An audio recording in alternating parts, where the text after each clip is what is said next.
할렐루야. 오늘도 주 앞에 전심으로 예배하는 우리 성도님들의 삶에 주님의 은혜와 사랑이 가득하시기를 축복합니다. 여러분, 세상을 살다 보면 여러 가지 일들을 만나는데 때로는 쉬운 일도 만나고 때로는 어려운 일도 만나죠. 그럼 사람마다 쉽다고 느껴지는 일도 있겠지만 또 어렵다고 느껴지는 일도 있을 거예요. 예를 들면 여러분, 먹는 일이 쉬운 일입니까? 어려운 일입니까? 뭘? 아니에요. 와, 저 유리창을 뚫고 저 소리가 들리네요. 먹는 일은 쉬운 일이에요? 어려운 일이에요? 쉬워요? 어려워요? 쉬워요. 그런데 저도 되게 쉽다고 생각했거든요. 근데 최근에 이빨 치료를 양쪽으로 이렇게 위아래를 받다 보니까 먹는 일이 너무 어려운 거예요. 한 번 씹을 때마다 너무 아프고, 안 아프게 씹으려니까 송곳니로 씹어야 되고 어금니를 피해 씹으려다 보니까 먹는 게 되게 고통스럽다는 거예요. 지금은 치료 중이라 조금 괜찮아져서 좀 든든히 잘 먹고 있지만, 그래서 뭐 좀 딱딱한 것도 잘 먹었었는데 요즘은 좀 피하게 되는 거예요. 먹는 게 어렵더라고요. 쉽지 않더라고요. 그럼 반대로 여러분, 비워내는 일은 어떨까요? 너무 설교 시작부터 좀 더럽나요? 비워내는 일 쉽습니까? 어렵습니까? 저는 굉장히 쉬워요. 장 건강이 아주 좋아서 잘 비워냅니다. 그런데 누군가에게는 굉장히 힘든 일일 수 있잖아요. 누군가에게는. 여러분, 이건 뭐 생리적인 부분이니까 이거는 뭐 쉽다 어렵다 이걸 말하기가 좀 개인적인 부분이니까. 자, 반대로 이런 부분을 봅시다. 어떤 사람은 노래 부르는 게 좀 쉬운 사람일 수 있어요. 노래를 뭐 선천적으로 잘하거나 아니면 노력을 많이 해서 실력을 쌓았거나 노래 부르는 일이 쉬운 일이 있지만, 어떤 분은 노래 부르는 게 너무 힘들 수 있어요.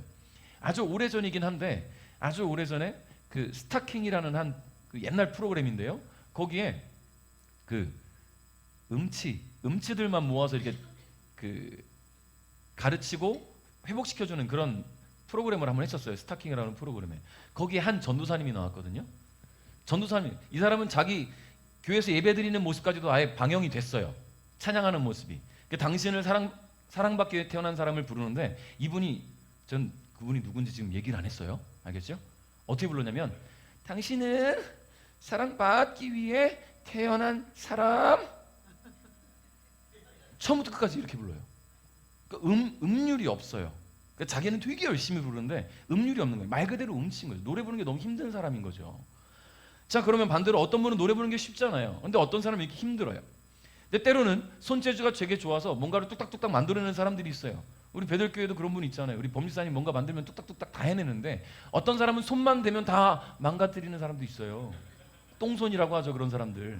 그러니까 누군가에게는 쉽지만 누군가에게는 어려울 수 있다는 거예요. 그런데 나에게는 어려운데 누군가가 쉽다면 도움을 요청할 수 있잖아요. 배울 수 있고 그 사람의 도움을 받아서 뭔가를 해낼 수 있고, 내가 안 되는 부분을 그렇게 요청을 한다거나 내가 되는 부분을 누군가에게 도움을 준다거나. 그러니까 인생이라는 것은 함께일 때 굉장히 시너지가 있고, 함께일 때 원하는 목표를 향해 조금 더 잘 나갈 수가 있다라는 이야기예요. 여러분, 그래서 사도 바울은 에베소서 4장 13절에 이렇게 선포를 해요. 이렇게 할 때에 우리 모두는 하나님의 아들을 믿고 아는 일에 하나가 되어 그리스도를 닮은 온전한 사람으로서 성숙한 그리스도인이 될 것입니다. 할렐루야. 자, 하나님의 아들을 믿고 아는 일에 하나가 되어서 그리스도를 닮은 온전한 사람으로서 성숙한 그리스도인이 될 수 있다. 여러분, 이게 우리가 주님 만나는 그날까지 우리 삶에 나타나야 되는 모습이에요. 함께 성숙한 그리스도인이 돼야 된단 말이죠. 그럼 여러분 어떻습니까? 여러분은 지금 그런 성숙한 그리스도인이 되어가고 계십니까? 아니면 혹시 멈춰 있습니까? 그것도 아니면 퇴보하고 있습니까? 사람은 성장해요. 지한이가 계속 애기는 아니란 말이에요. 제가 성장하잖아요. 오늘 아까 창문 밖에 보니까 엄마 손잡고 걸어와요. 이제는 저 조그마한 게 이제 걷는단 말이죠. 근데 제가 더 이상 성장을 않고 저 모습만 있다면 너무 귀엽겠지만 그거는 정상적인 게 아니잖아요. 성장을 해야 돼요. 이제 걸었다면 뛸 줄도 알아야 되고 키가 더 커야 되고, 그러면 어느 순간 일정 성장이 맞춰지면 나이 들면서 몸은 연약해져 갑니다. 그게 인생의 어떤 굴곡이란 말이에요. 사람은 누구나 그래요. 그런데 신앙은 끊임없이 성장해 가야 되는 거예요. 사람의 인생과 같이 가서는 안 된다는 거예요. 내가 정점을 찍고 내 나이에 정점을 찍고 내가 건강, 키, 체중, 체력 모든 것이 정점을 찍고 다시 퇴보해 가는 그때부터 우리는 신앙은 더 성장해 나가야 된다는 겁니다. 인생의 정점을 찍은 그때부터 말이죠. 자, 그런데 13절의 시작을 보니까 이렇게 할 때라고 말하고 있어요. 이렇게 할 때. 도대체 이렇게 할 때가, 이렇게가 뭔 말인가 보니까요, 에베소 4장 1절부터 12절까지의 내용을 말하고 있는 거예요. 그 내용이 뭐냐면 하나님께서 부르신 하나님의 백성들은 하나님의 백성답게 살아야 된다라는 거예요. 항상 겸손하고 온유하고 마음을 너그러이 해서 참아주고 서로를 사랑하고 받아주라는 거예요. 그러니까 지금 이 말씀들, 겸손한 것, 온유한 것, 마음을 너그러이 하고 참아주고 서로를 사랑하는 것, 혼자 하는 게 아니잖아요, 이건. 그죠? 이건 혼자 할 수 있는 게 아니에요. 아무도 없는데 혼자 겸손하면 뭐 할 거야? 교만하다고 누가 알아주는 사람 누가 있습니까? 혼자라면? 혼자 누구를 향해 마음을 너그러이 참아줍니까? 혼자 누구를 사랑하겠어요? 나만 사랑하면 됩니까? 세상에서 제일 사랑해. 이런 거 하면서. 아니잖아요. 지금 이 말씀은요, 함께하는 공동체가 있는 상황에서 서로에게 해야 할 일들을 말해주는 거예요. 그것들을 감당하는 것이 하나님의 백성다운 삶이다라고 말이죠. 그러니까 이 말씀은 하나님의 백성으로 부름받은 성도들이 서로 사랑으로 하나 되라는 말씀이에요. 그런데 물론 신앙생활하다 보면 좀 부딪힐 수 있어요. 안 맞을 수 있어요. 서로 많이 다르다는 것을 느낄 수 있겠죠. 당연합니다. 왜냐하면 자라온 환경이 다르잖아요. 성격도 성향도 다 다르잖아요. 재능도 달란트도 관심사도 다 다르니까 그런 사람들이 하나의 공동체를 이루어가려고 하니까 얼마나 부딪히는 일이 많겠습니까? 여러분 가정에서도 남편과 아내가 성향이 안 맞으면 그거 맞춰가는 데까지 얼마나 많은 오해와 다툼이 있을 수 있겠습니까? 한 번도 안 싸워? 아니에요. 참아주는 거죠. 어느 한편이. 성향이 다르면 다툼이 있을 수밖에 없어요. 한쪽에서 참아주고 받아주고 하니까 다툼이 없이 가는 거예요. 그러나 우리는 다르다는 것을 인정해야 됩니다. 다른 것은 틀린 게 아니라 말 그대로 다른 거니까요. 그러니까 우리는 에베소 4장 13절에서 말씀하신 것처럼 하나님의 아들을 믿고 아는 일에 하나가 되어서 그리스도를 닮은 온전한 사람으로 성숙한 그리스도인이 되어가야 한다는 거예요. 자, 그런데 이게 좀 잘 안 돼요. 왜냐하면 신앙생활이라는 걸 오래 하다 보니까 이미 우리는 지금 이 시기에 이 생각과 이 신앙생활에 굳어져 버렸어요. 시멘트를 발라놨더니 다 굳어버린 것처럼 더 이상 노곤노곤해지지 않아요. 말랑말랑해지지 않아요. 굳어버렸다는 거예요. 사랑으로 하나 되고 연합해야 된다는 거 알아요. 아는데 이미 굳어질 대로 굳어져서 안 돼요. 잘 이해를 바라기는 하는데 이해를 하려고는 안 합니다. 왜냐하면 내가 갖고 있는 생각과 마음, 내 의견이 나에게는 가장 중요하니까. 그러니 이렇게 굳어진 생각과 마음으로 성숙한 그리스도인이 된다? 쉬운 일이 아니죠. 그래서 우리는 다시 돌아가야 되는 거예요. 어디로 돌아가야 됩니까? 기본으로 돌아가야 되는 거예요. 기본으로. 처음 예수님을 영접하고 기쁨과 감격으로 벅차올랐던 그때로 돌아가야 됩니다. 여러분 쉽고 간단하죠? 내가 예수님 처음 만났을 때 그 감정, 그 기쁨, 그 감격을 떠올리고 돌아가는 거예요. 쉬운 것 같아요. 그런데 쉽지 않아요. 처음부터 다시 시작해야 된다는 생각에 막막할 수 있습니다. 어렵게 느껴질 수 있어요. 그래서 기본으로 돌아가는 것은 쉽지만 매우 어려운 일이에요. 그럼에도 불구하고 성숙한 그리스도인이 되려면 기본으로 돌아가야 되는 거예요. 그럼 여러분 우리 신앙에 있어서 기본은 뭘까? 내가 예수님을 처음 믿고 내 마음이 예수님이 가득 차서 너무 기쁘고 감사하고 감격이 있고 그래서 교회 나오는 것이 즐겁고 성도 누굴 만나도 행복하고 말씀을 들어도 막 충만했던 그때에 내가 그때의 그 마음으로 어떻게 기본적인 신앙생활을 채워나갔는가를 떠올려야 되는 거예요. 자, 13절 상반절 한번 읽어봅니다. 시작. 아멘. 그래요. 여러분 기도로 하나님과 소통하는 법을 우리는 그때 배웠어요. 예수 그리스도로 충만했을 때 그것으로 끝난 게 아니라 하나님 앞에 우리가 어떻게 예배하고 어떻게 말씀을 드리고 소통해야 되는지를 배워왔다라는 거예요. 여러분이 만약에 긴 여행을 떠나게 됐다고 생각해 보세요. 혼자 가는 길이라면 너무나 힘들고 지루하고 외로운 여행일 수 있어요. 혼자라면. 근데 누군가 그 여행에 함께 한다면 어떨까요? 즐겁겠죠? 덜 지루하겠죠? 덜 외롭겠죠? 그런데 막상 함께하고 있는 그 사람이 한마디도 안 하고 걷기만 한다면, 내가 무슨 말을 해도 대꾸도 안 하고 그냥 있다면, 오히려 없느니만 못해요. 옆에 있는데 없는 것 같고, 나를 무시하는 것 같고, 나를 투명인간 취급하는 건가? 그런 생각이 들 수 있겠죠. 소통이 없다면 혼자 가나 같이 가나 큰 차이를 못 느낍니다. 아니면 더 짜증날 수 있고요. 여러분, 기도는 하나님과 소통하는 거예요. 하나님의 사람, 하나님의 백성이 되었는데 하나님과 소통하지 않는다면 그를 어떻게 하나님의 사람이라 말할 수 있어요? 여러분, 예수님 처음 믿고 기도 이제 막 시작했을 때 그 기도가 하나님께 내가 막 유창한 기도하지 못했어요. 하나님 사랑합니다 한마디도 기도였단 말이에요. 그렇다고 하나님이 오냐 내가 널 사랑한다 바로 응답하시나? 그것도 아니었어요. 나는 뭐라고 기도를 하는데 하나님의 응답이 막 나에게 막 강하게 오거나 들리거나 하지 않았어. 그래도 우리는 기도해왔잖아요. 그리고 그런 은혜들이 어느 순간이 되니까 내 안에 은혜가 차기 시작하니까 마음으로 깨달아지고 하나님 내 삶에 응답으로 나타나고 때로는 들려지기도 하고 환경으로 상황으로 역사하시길 한단 말이에요. 여러분, 아기들을 보세요. 갓난 아기가 엄마 앞에서 옹알이를 옹알옹알 해요. 근데 엄마는 그 말 다 알아듣습니까? 어떻게 알아들어요? 애가 옹알옹알 거리는데 그러고 있는데 무슨 말인지 어떻게 알아들어요? 그럼 엄마가 이 아이에게 계속 얘기해요? 막 말하죠. 오늘도 뭐 사랑한다 뭐라 얘기해요. 이 아이가 처음부터 그 말을 다 알아듣습니까? 그냥 엄마가 뭔가 얘기하니까 뻐끔뻐끔 쳐다보는 걸 뿐이죠. 그런데 어느 순간이 되니까 이해가 되잖아요. 이 아이의 옹알이가 지금 나에게 어떤 의미인지를 이해하기 시작하잖아요. 엄마가 하는 이야기를 아기들이 이해하기 시작하잖아요. 신앙도 마찬가지라는 거예요. 우리가 기본으로 들어갔을 때 처음 기도를 시작했을 때는 하나님께 듣든지 듣지 않으시든지 열심히 기도했어요. 시간 날 때마다 기도하고 기도가 잘 안 돼도 기도하고 그렇게 기도했단 말이죠.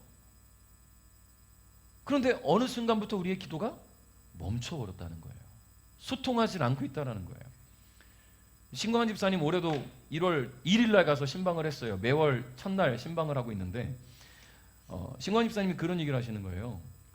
매일매일 기도를 하고 있는데 그 매일의 기도에 정말로 신기하게도 저와 여러분의 이름이 다 들어가 있어요.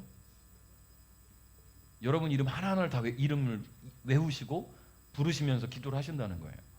여러분, 그러니까 시간이 뭐 1시간이 되고 2시간이 되고 살 수 있는 거예요. 나는 기도가 안 돼요. 기도가 왜 안 될까요? 뭘 해야 될지 모르니까. 그러니까 기도가 안 된다는 생각에 하나님 앞에 기도하는 것을 멈추기 시작하게 되지요. 멈추기 시작하니까 더 기도가 어려워져요. 근데 우리가 기도 처음 했을 때 어려워도 열심히 얘기했어요. 내 일상을, 내 삶을 하나님이 함께 하시길 바라는 마음으로 열심히 외쳤단 말이에요. 그때로 돌아가면 돼요. 돌아가면 된단 말이죠. 그게 하나님과 소통하는 방법이에요. 여러분, 만일 남편과 아내가 부모와 자녀가 서로 아무 말도 하지 않고 서로에게 침묵만 하고 있다면, 각자 하고 싶은 대로만 하고 있다면 함께 산다고 말할 수 있겠습니까? 너무 힘들지 않을까요? 혼자 해결할 수 없는 문제를 자녀들이 만났는데 큰 어려움을 당해도 그냥 알아서 할 테니까 냅두세요 라고 말한다면 나라는 존재가 무시당하고 부정당하는 느낌 들지 않겠습니까? 근데 심지어 내 사랑하는 가족이 나에게 침묵하는 것이 나에게만 침묵하는 거라면 여러분, 그때 마음이 어떻겠어요? 친구 만나면 열심히 떠들고 조잘조잘 얘기 잘하는데 집에 와서 나한테는 아무 말도 안 해. 내 남편이, 내 아내가, 내 자녀가. 여러분, 그때 마음이 어떻겠습니까? 상실감, 그 외로움. 나는 뭐지? 나는 왜 살지? 그럼 하나님이 어떻겠습니까? 그러면 서로 얘기 잘하잖아요. 친한 사람 만나면 카페도 가고 식사도 하고 브런치도 먹고 대화를 막 나눠요. 그런데 하나님 앞에는 아무것도 안 한단 말이죠. 하나님이 느낄 그 감정, 하나님은 감정이 없나요? 아니죠. 우리 인간이 느끼는 모든 감정은 하나님께로부터 왔잖아요. 하나님께서 느끼는 그 감정 외로우시지 않겠습니까? 하나님이라는 그 존재, 나라는 존재를 이들이 잊었는가? 안타깝고 아쉽지 않겠습니까? 그러니까 여러분, 우리가 인간관계 속에서 느끼는 외로움과 상실감은 하나님도 느끼시는 거예요. 하나님은 당신이 택하여 부르신 당신의 자녀들과 계속해서 소통하길 원하시는데 열심히 성장해서 이 자리까지 왔는데 더 이상 소통하지 않아. 내가 알아서 할 테니까 하나님 두세요. 내 마음대로 살게요. 그게 우리 모습이란 말이에요. 그때 하나님께서 얼마나 마음이 아프시겠습니까? 하나님은 지금도 저와 여러분과 더 많이 교감하고 더 많이 교제하길 원하십니다. 그래서 우리는 기도로 돌아가야 되는 거예요. 사는 게 바빠서, 일이 많아서, 정신이 없어서, 여러분 이런 변명은 좀 접어둡시다. 기도 어렵지 않잖아요. 기본으로 돌아가자니까요. 처음 예수님 만났을 땐 너무 기뻐가지고 틈만 나면 기도했잖아요. 길 가다가도 그냥 머릿속에 떠올리고 하나님 생각하고 기도했잖아요. 밥 먹을 때 삼시세끼 기도도 열심히 했는데 요즘 밥 먹을 때 기도하는 분들도 별로 안 계셔요. 우리 성도님들 말고 누군가는 그렇다는 얘기죠. 그러니까 기도로 하루를 시작하시기 바랍니다. 기도로 순간순간 하나님과 소통하시기 바래요. 기도로 하루를 마무리하시기 바래요. 언젠가 우리 청년부가 한번 특송을 했던 적이 있었던 것 같아요. 우리 수정이가 추천해줬던 곡인데 하루를 시작할 때 하나님 앞에 고백하고 시작하는 그런 찬양이 있었잖아요. 하루를 시작할 때 그 뒤로 기억이 안 나죠? 뭐죠? 하도 오랜만에 불러. 아무튼 기도로 시작해야 된다는 것을 찬양으로 고백한 거예요. 그러니까 우리가 아침에 일어나서 부모님에게 인사하고 사랑하는 사람에게 인사하는 것처럼 하나님 앞에 하나님 안녕하세요. 오늘도 하루 시작합니다. 아주 간단해요. 기도 어렵게 생각하지 마시고 다시 돌아가자고요. 무슨 기도를 할까? 무슨 미사유를 써서 하나님 앞에 간절히 기도. 여러분 필요 없어요. 자꾸 주일학교 아이들 자꾸 얘기할 수밖에 없는데 아이니가 이제 6학년 올라가죠. 6학년 올라가니까 학용품이 필요할 수 있잖아요. 그럼 아빠한테 아버지 제가 학용품이 필요한데 뭐가 필요해서 지금 10,000원이 필요한데 거기에 이걸 해서 10,000원 이렇게 말하면 아버지가 징그러워서 사주겠습니까? 징그러워서 필요한 게 있으면 아빠 이거 사줘요. 필요해요. 한마디면 되는 거예요. 우리의 신앙이 그래야 된다는 거죠. 우리의 기도가 그래야 된다는 거예요. 근데 그랬었어요. 지금 안 할 뿐이지. 돌아갑시다. 할렐루야. 기도로 돌아가자고요. 그렇게 순간순간 하나님을 떠올리시고 입 밖으로 내서 기도할 수 없는 일터에서는 머릿속으로 떠올리시고 하나님만 그려보시고, 물론 우리가 하나님의 얼굴을 볼 수 없죠. 예수님의 얼굴은 우리가 직접 본 적은 없지만 패션 오브 크라이스트나 많이 봤잖아요. 예수님이 어떤 형상 기억나잖아요. 떠올리세요. 그리고 이야기하세요. 오늘도 하루를 맡겨드린다고, 잘 부탁한다고, 어디 갈 일 있으면 안전하게 갈 수 있도록 도와달라고 머릿속으로 떠올리고 기도하세요. 그게 기도예요. 그렇게 우리가 기본으로 돌아갈 때 우리는 새롭게 세팅되어 갈 수 있다는 것을 기억하십시오. 13절 하반절입니다. 시작. 아멘. 자, 여러분 혼자 뭘 할 때 흥얼흥얼 거릴 때가 있잖아요. 자주 들어본 노래나 종종 불러온 노래들 흥얼거리는데 특히 대한민국 아재들의 특징이 있다고 하죠. 벌써 김민 목사님 웃는 거 보니까 딱 알죠. 어디 보자, 이거는 뭐하고 저거는 뭐하고, 다 음률을 넣어서 이렇게 말을 하곤 해요. 양말을 신을 때도 왼쪽 신고 오른쪽 신고. 자, 이게 저만 그런가요? 전 가끔 그러는 것 같은데, 이게 40대 이상 넘어가면 아저씨들의 특징이 된대요. 이렇게 왜 그런지 모르겠지만, 근데 저도 가끔씩 그럴 때가 있어요. 자, 근데 약간 뭔가 되게 세련된 음악은 아니에요. 중얼중얼 거리면서 부른 그 음률이 되게 세련된 음악이 아니고 뭔가 되게 촌스러운데, 나는 아저씨다, 나는 아재다라고 보이는 것처럼 뭔가 좀 우리 가락이 담겨 있는 그런 느낌이 드는 멜로디인 것 같아요. 왜 그런가 보니까 사람은 들어왔던 소리나 불러왔던 이야기들, 들어왔던 노래, 그런 것들을 많이 기억을 하잖아요. 근데 저는 트로트도 별로 안 좋아하는데 왜 그런지 모르겠지만, 그래서 여러분 혼자 흥얼흥얼거릴 때 보면 여러분이 자주 들어온 노래나 자주 불러온 노래들을 흥얼거릴 때가 참 많아요. 뭘 할 때, 일할 때나 뭐 설거지할 때, 길 갈 때 흥얼거리는, 여러분의 입술에 담겨있는 그 흥얼거림은 혹시 가요입니까? 찬양입니까? 너무 훅 들어왔나요? 찬양이에요? 가요예요? 우리 원로 사모님은 단박에 찬양이라고. 그래요. 여러분, 찬양을 불러오고 찬양을 들어온 분들은 흥얼거려도 찬양이 나오겠죠. 저도 요즘 계속 흥얼거리면서 자꾸 부르게 되는 찬양이, 제가 작년 말부터 계속 불러오는 다시 밤이 없겠구라는 찬양이 그렇게 자꾸 제 입에 붙어 있어요. 생각만 나면 자꾸 이 찬양을 부르고 이 가사가 너무너무 떠올라요. 지금 현재를 살아가고 있는데 주님 다시 만날 그날에 대한 그 소망이 자꾸만 떠오르게 되고, 주님 만나면 햇빛도 필요 없고 눈물도 필요 없고 고통도 필요 없는 그날이 막 기다려지고 그래요. 그러니까 여러분, 우리의 입술에 과연 세상 음악이 담겨 있는지, 하나님을 찬양하는 찬양이 담겨 있는지 나를 좀 돌아봐야 된다는 거예요. 혹시라도 누군가를 딱 지칭해서 말하면 그분들의 팬들이 공격할 수 있으니까, 자, 미스트롯이나 미스터트롯, 내일은 국민 가수, 어른들이 많이 좋아하는 그런 프로를 보다 보면 좋아하는 가수 생길 수 있어요. 그러다 보면 자꾸 그분의 노래를 부를 수 있고 흥얼거릴 수 있단 말이죠. 그분의 노래를 흥얼거리는 것, 부르는 것, 듣는 것 좋아요. 그것 이상으로 찬양을 듣고 그것 이상으로 찬양을 부르시면 되지 않겠습니까? 찬양으로 돌아가는 길은 어렵지 않습니다. 우리는 하나님을 찬양해야 되기 때문이에요.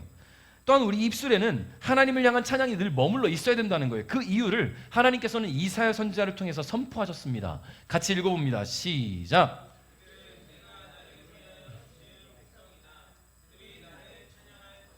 아멘. 자, 나를 찬양할 것이다. 여러분, 찬양이 뭡니까? 찬양이 뭐예요, 여러분? 찬양이 뭐예요? 우리 찬양을 한다고 하잖아요. 찬양을 하고 있죠. 오늘도 아까 찬양했잖아요. 찬양 기도, 곡조가 있는 기도, 또 하나님 앞에 영광 돌리는 것. 맞아요. 곡조가 붙은 기도, 하나님께 영광 돌리는 것 다 맞아요. 근데 세상 사람들도 찬양이라는 말 씁니다. 왜? 맞아요. 저게 정답이에요. 높여드리는 것, 칭찬하는 것. 왜냐하면 친애하는, 여기까지만 할게요. 찬양하잖아요. 친애하는 누군가를 찬양하잖아요. 제가 여기서 찬양할 수는 없고. 그러니까 찬양이라는 것은 내가 존경하고 사랑하고 좋아하는 그 누군가를, 대상을 칭찬해주고 인정해주고 높여주는 게 찬양이에요. 그래서 세상 사람들은 자기가 찬양하는 대상이 다 있어요. 좋아하는 정치인일 수 있고, 유명한 내가 어떤 삶의 목표로 삼고 있는 롤모델일 수도 있고, 위인들 중에 누군가일 수도 있어요. 그러나 그리스도인들에게는 가장 중요한 찬양의 대상은 오직 하나님이어야 됩니다. 하나님만 찬양 받으셔야 된다는 거예요. 여러분, 그러므로 우리는 찬양으로 돌아가야 됩니다. 입술에 머물고 있는 세상 즐거움을 이야기하는 노래가 아니라 하나님을 찬양하는 노래가 있어야 된다는 거예요. 야고보 사도는요, 즐거울 때 찬송하라고 했어요. 근데 우리는 즐겁고 기쁠 때뿐만 아니라 외롭거나 슬플 때, 마음이 답답하고 화가 날 때, 기도도 안 돼요? 찬양하세요. 외로울 때 주님의 왜 이렇게 높게 잡았냐? 주님의 얼굴 보라. 찬양하세요. 외로울 때, 답답할 때, 분노가 치밀어 오를 때 기도도 안 돼요? 찬양하시면 되잖아요. 주님께서 그 마음을 위로하신 것을 느낄 수 있습니다. 자, 14절 읽겠습니다. 시작. 병든 자가 있습니까? 교회의 장로들을 불러 주님의 이름으로 그에게 기름을 바르며 그를 위해 기도하게 하십시오. 아멘. 자, 여러분, 교회는 공동체입니다. 그리고 모든 공동체는 함께하는 지체들이 있어요. 각 지체는 역할들이 있죠. 눈은 보고요, 손은 만지거나 잡고요, 발은 걸어가요. 저마다의 역할이 있어요. 근데 손이 나 자꾸 이게 만지다 보니까 주인이 너무 잘못 만져서 손 다치기도 하고 되니까 난 지금부터 발할게. 얘가 발을 하겠대요. 됩니까? 발의 역할을 할 수 없어요. 발의 역할을 할 수 없어요. 벌써 이 바닥 자체가 발바닥하고 달라요. 야들야들해서 다칠 수 있죠. 발이 손의 역할을 할 수가 없어요. 발이 내가 손을 할게 그러면 어떻게 잡아요, 발로? 눈이 내가 먹을게. 눈에다 아무리 구겨 넣어 보십시오. 못 먹어요. 각자 저마다의 역할이 있어요. 우리가 처음 예수님을 만나고 신앙생활 시작했을 때 내가 어느 자리에 있어야 될지, 어떤 일을 해야 될지 다들 생각을 하고 그렇게 신앙생활을 쭉 해왔는데, 때로는 우리는 월권을 자꾸 하려고 하지요. 이것도 내가 할 수 있을 것 같은데? 저건 아닌 것 같은데? 남이 뭔가를 하면 저게 저래서 맞나? 자꾸만 그런 생각들을 하게 돼요. 그러니까 내가 있어야 할 자리에서 머무는 것이 기본으로 돌아가는 겁니다. 여러분, 공동체는 리더가 있어요. 리더를 잘 만나야 건강한 공동체가 될 수 있습니다. 여러분, 목사는 교회의 리더로 하나님 앞에 부름받았어요. 교회에 주신 소명을 함께하는 성도들과 나누어서 몸된 교회를 세워나가는 데 헌신합니다. 그게 목회자의 역할이에요. 근데 오늘 14절 다시 읽어보니까요, 병든 자가 있습니까? 교회의 장로들을 불러서 주님의 이름으로 그에게 기름을 바르며 그를 위해 기도하십시오라고 말씀한단 말이죠. 근데 여기서 장로라고 번역된 이 헬라어는요, 프레스비테로스라는 단어인데요, 연장자, 나이 많은 사람을 뜻해요. 교회 안에서 나이 많은 사람, 연장자. 그런데 이게 교회라는 공동체라는 어떤 특정 어떤 단체나 공동체가 딱 지정돼 있을 때, 교회라는 곳으로 지정돼 있을 때는요, 단순히 연장자라는 말은 것이 아니라 말씀을 가르치고 중요한 리더십의 자리에 있는 대표자를 말하는 거예요. 그러므로 교회 공동체의 리더인 목사는 주님이 세우신 목자로서 맡겨진 양들을 잘 돌봐야 되는 거지요. 그게 목사의 사명이에요. 그럼 여러분 어떻게 합니까? 그런 목사를 잘 활용해야 되는 거예요. 제가 몇 번씩 얘기드린 적 있잖아요. 자꾸 활용하셔야 돼요. 어려움이 있습니까? 기도 요청하세요. 목사를 자꾸만 기도하게 하고 찬양하게 하고 여러분 신방하게 하세요. 자꾸 부르세요. 활용하셔야죠. 몸이 아프면 기도 요청하세요. 문제가 있으면 기도 요청하세요. 어려움 만났습니까? 기도 요청하세요. 제가 자꾸 기도 요청하라고 하는 것은요, 목사에게 상담을 자꾸 하려고 해서 사람의 조언을 들려고 하지 말고 하나님이 주신 영적 리더의 기도의 능력의 힘을 입어보라는 거죠. 그러니까 기도를 요청하시라는 거예요. 물론 때론 상담이 필요할 수 있어요. 내가 어떤 기도를 해야 될지 필요하니까. 그런데 세상적인 조언을 구하기 위해서 목사에게 뭔가를 이야기하는 딱 하지 말고 기도 요청을 하세요. 혼자 해결하려고 하지 말고요. 여러분 15절에 보니까 이런 말씀이 있어요. 믿음을 가지고 기도하는 기도는 병든 사람을 낫게 할 것입니다. 주님께서 그를 치료해 주실 것입니다. 그가 죄를 지었더라도 그를 용서해 주실 것입니다. 그래요. 믿음의 기도는 능력이 나타나요. 목사의 기도가 그런 능력의 기도라는 것을 믿고 열심히 목사를 활용하시라는 말입니다. 자, 16절 한번 읽어볼게요. 시작.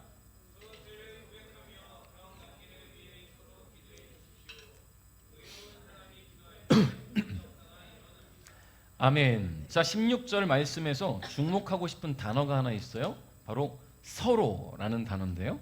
사전적 의미는요, 관계되는 둘 이상의 것 사이에서 각기 그 상대에게 대하여라는 뜻이에요. 상대. 여러분, 교회 공동체는 혼자 세울 수 없습니다. 리더십을 필두로 모든 지체들이 함께할 때 건강한 공동체와 세워질 수 있어요. 그러면 리더십이 교회에서 사명을 가지고 앞으로 전진해 나갈 때 함께 가야 되는 거예요. 근데 막연하게 끌려가고 따라가는 사람들을 우린 보통 팔로워라고 해요. 팔로워는 그냥 목회자가 뭘 하든 그냥 질질 끌려가는 사람일 수밖에 없어요. 그럼 그 마인드와 사명이, 소명이 공유될 수 없지요. 그래서 우리가 함께하기 위해서는요, 헬퍼가 되어야 되는 겁니다. 헬퍼. 돕는 자가 되어야 된다는 거예요. 리더십과 헬퍼들이 함께 서서 교회를 함께 세워나갈 수 있다는 거예요. 서로 돕고 협력하여서 리더인 목회자와 함께 교회를 세워나가야 된다는 거지요. 여러분, 그러니까 그러려면 헬퍼는 목회자를 위해서뿐만 아니라 함께 돕는 서로를 위해서 기도할 수 있어야 돼요. 중보할 수 있어야 돼요. 내가 혹시라도 말 한마디라도 상대방에게 상처가 되진 않을까 고민할 수도 있어야 돼요. 나의 태도 때문에 상대방이 혹시 스트레스를 받지 않을까도 고민할 수 있어야 돼요. 그런 고민을 하려면 기도로 준비돼야 되는 거예요. 영적인 사람은, 하나님의 사람은 나만 생각하지 않아요. 내 지체를 생각하지. 여러분, 뭘 하다가 제가 뭐 요리는 하지 않지만 요즘은 하다가 손을 딱 베었어요. 아! 하고 아! 이러고만 있습니까? 이러잖아요. 그렇죠? 얘가 얘를 도와요. 얘가 그렇게 하래요. 내가 피 더 이상 나지 않도록 잡으래요. 여러분, 교회는 그래야 된다는 거예요. 서로 도와야 된다는 거죠. 그러려면 얘가 얘를 도울 수 있는 만큼의 늘 건강한 모습으로, 건강한 마음으로 준비되어 있어야 되는 거예요. 자, 그러니까 서로를 위해 기도해 줄 수 있는 자리로 나아가야 됩니다. 그러려면 핵심이에요. 낮아져야 돼요. 낮아져야 되는 거예요. 높아지려면 상대를 이해하려고 하기보다 나를 이해해달라고 해요. 낮아지는 사람은 이해를 하죠. 여러분, 이해를 바라기만 하면 오해가 쌓일 수밖에 없어요. 오해는 공동체를 무너지게 하는 요소 중에 하나입니다. 오해가 쌓이면 걷잡을 수 없이 커져서 더 이상 소통도 교제도 힘들어져요. 그러므로 낮은 자리로 돌아가셔서 철저한 헬퍼가 되어서 리더를 돕고 서로를 위해 기도하고 건강한 교회를 세워나가는 우리 교회의 한 축들이 될 수 있기를 주님의 이름으로 축복합니다. 17절 18절 읽겠습니다. 시작.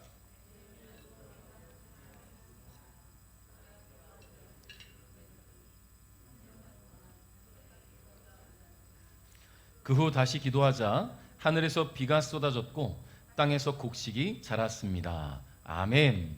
자, 엘리야 우리와 같은 사람이었다. 동의하십니까? 전 동의가 안 됐었어요. 우리 방금 대단합니다. 동의가 안 되죠. 아니 기도하는데 3년 6개월 동안 비가 안 와. 그게 어떻게 우리랑 같아요? 심지어 여러분 엘리야는 어떻게 죽었게요? 안 죽었어요. 승천했단 말이에요. 회오리 바람 타고 하나님 앞으로 갔단 말이에요. 여러분 그런 사람이 어떻게 우리랑 같지? 근데 성경이 증거하잖아요. 성경은 거짓 말하지 않거든요. 엘리야는 우리와 같은 사람이었다. 그러면 우리는 이렇게 생각해 봐야 되는 거예요. 엘리야가 그 놀라운 능력을 행했던 엘리야가 어떻게 우리와 같은 사람이었는가? 열왕기상 17장 2절에 또 8절에 이렇게 기록되어 있습니다. 똑같습니다. 여호와께서 엘리야에게 말씀하셨습니다. 무슨 말이냐면 엘리야는 여호와 하나님께서 말씀하시는 대로 행했어요. 할렐루야. 하나님 말씀대로 행했기 때문에 그 능력들이 나타난 거예요. 하나님 말씀대로 행했으니까. 여러분 엘리야는 도구였어요. 자신의 생각이나 의견을 담지 않고 하나님께서 명령하시면 그대로 했습니다. 그러니까 엘리야가 특별한 사람이 아니라 엘리야에게 능력 주시는 하나님이 특별한 분인 거죠. 여러분 저와 여러분도 그 특별한 하나님이 우리 하나님이라는 것을 기억하시기 바랍니다. 그러니까 하나님 말씀이 우리의 삶의 시작이 돼야 되는 거예요. 말씀으로 돌아가시기 바랍니다. 말씀을 맺겠습니다. 오늘 우리가 함께 나누고 묵상한 이 모든 내용이 야고보서 5장 13절부터 18절 성경이잖아요. 성경은 하나님 말씀이란 말이에요. 우리가 기본으로 돌아가자라고 말하면서 지금 나눈 말씀들은 결국 하나님의 말씀이에요. 그러니까 가장 중요한 것은 말씀이 기본이 돼야 돼요. 기도 열심히 하는데 말씀이 없다? 여러분 말씀이 없고 기도만 하는 사람은요 자기 생각에 취합니다. 하나님의 뜻을 구하지 않아요. 내 생각대로만 기도하게 돼요. 말씀이 있어야 된다는 거예요. 말씀이 기본이 된 상태에서 기도하고 찬양하고 그리고 공동체 안에서 각자의 자리로 돌아가야 된다는 것을 기억하십시오. 그렇게 할 때 우리 교회는 주님이 기뻐하시는 교회, 주님이 마음껏 사용하시는 교회가 될 수 있습니다. 교회는 주님을 위해 존재해야 된다는 것을 기억하세요. 여러분 물론 복음이 필요한 자들에게 교회가 필요합니다. 그런데 그들에게 소금과 빛의 역할을 감당하는 것 이상으로 중요한 것은 우리가 하나님의 자녀된 우리가 주님의 기쁨이 되는 것, 주님을 예배하고 찬양하는 것이 교회의 목적이에요. 할렐루야. 그러므로 오늘 나눈 말씀을 마음에 깊이 새기시고 쉽지만 어려운 기본으로 돌아가는 그 길을 내가 다시 한번 생각하고 그 길로 돌아가기 위해서 오늘부터 애쓰고 노력할 수 있기를 바랍니다. 그렇게 다시 한번 믿음을 재정비해서 매일 성장하는 성숙한 그리스도인 될 수 있기를 주님의 이름으로 축복합니다.